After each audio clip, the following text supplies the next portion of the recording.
मुंबई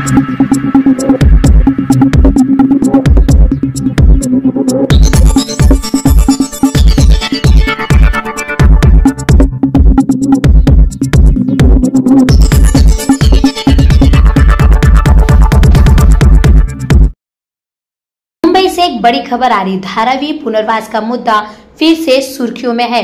कुर्ला इलाके में स्थित मदर डेयरी की जमीन पर नगर भूमापन अधिकारियों ने सर्वे किया, जिस दौरान जमकर हंगामा हुआ। स्थानीय निवासी और इलाके की सांसद वर्षा गायकवाड़ ने अपने सैकड़ों कार्यकर्ताओं के साथ मौके पर पहुंची और इस सर्वे का विरोध किया। सांसद वर्षा गायकवाड़ की मांग है कि मदर डेयरी की इस जमीन को गार्डन के लिए आरक्षित किया जाए और यहाँ एक बॉटनिकल गार्डन बनाया जाए।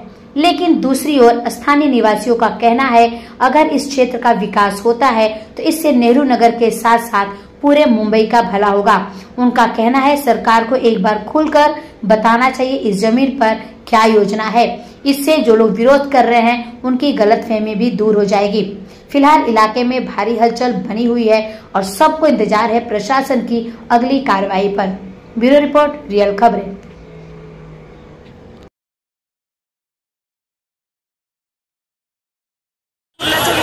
कुर्लाचा विकास पाहिजे, चांगला कुर्ला, स्वच्छ आणि सुंदर कुर्ला झाला पाहिजे।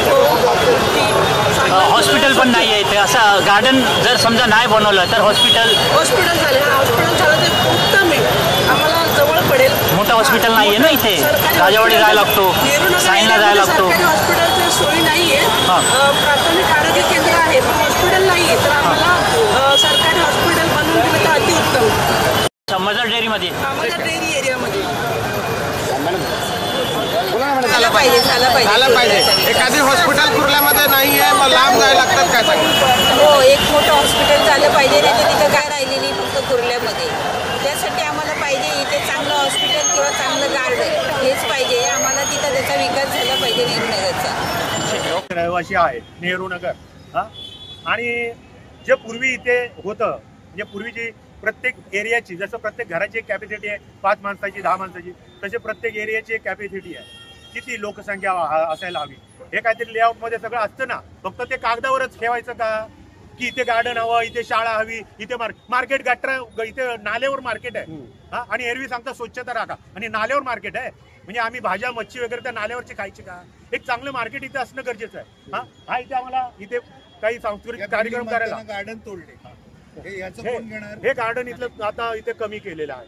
हे इथे स्थानिक हॉल आम्हाला इथे ठेवलेला आहे, तो पण आता बोलतात जाणार आहे।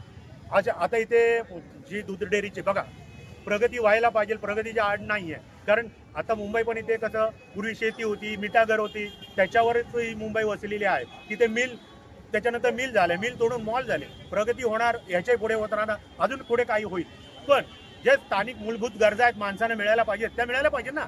आता इथे अशा इमारती ज्या पूर्वीच्या होत्या त्याच्यामध्ये थोडं तरी हवा, उजेड, पाणी येत होतं, सूर्यकिरण येत होतं, पण आता बेडरूम म्हणा, हॉल म्हणा, किचन म्हणा, काय काय रूम असे बांधलेत की तिथे एक सूर्यप्रकाश दिवसभरात येऊ शकत नाही, अख्खा दिवस लाईट लावून बसावं लागणार आहे आणि 500चा एरिया देतो, 600चा एरिया देतो आणि लोकांचं काय नाईलाज आहे, नाईलाजच तर राहत असतात काही करून।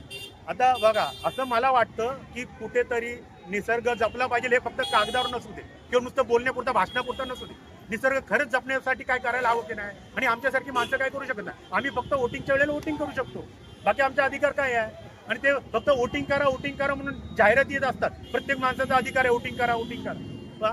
मग आम्ही वोटिंग करतो, आम्हाला त्यावेळेला जो बरोबर पक्ष वाटत असतो त्याला वोटिंग करतो, पण त्यांनी आमच्या या मूलभूत गरजांकडे, प्रत्येक माणसाच्या मूलभूत गरजांकडे, कारण भविष्य, आमच्या मुलांची भविष्य आहेत, त्यांच्या मुलांची भविष्य आहेत, भविष्यात इथे राहण्याजोगा काहीतरी राहिलं पाहिजे, म्हणजे प्रत्येक ठिकाणी, इथेच नाही। तर असं तुम्ही एकदम कंजेस्टेड करून ठेवाल तर ते चुकीचं आहे।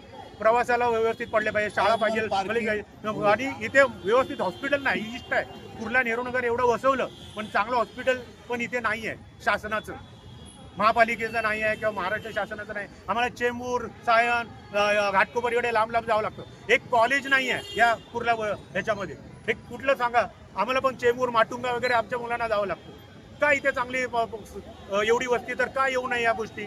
हे तर माझ्यासारखा सामान्य माणूस बोलू शकतो, तर या एवढे वर्ष राजकारणात आहेत किंवा काय जे पुढारी आहेत त्यांनाही कळायला पाहिजे आणि त्यांनी पण या गोष्टीला भांडलं पाहिजे।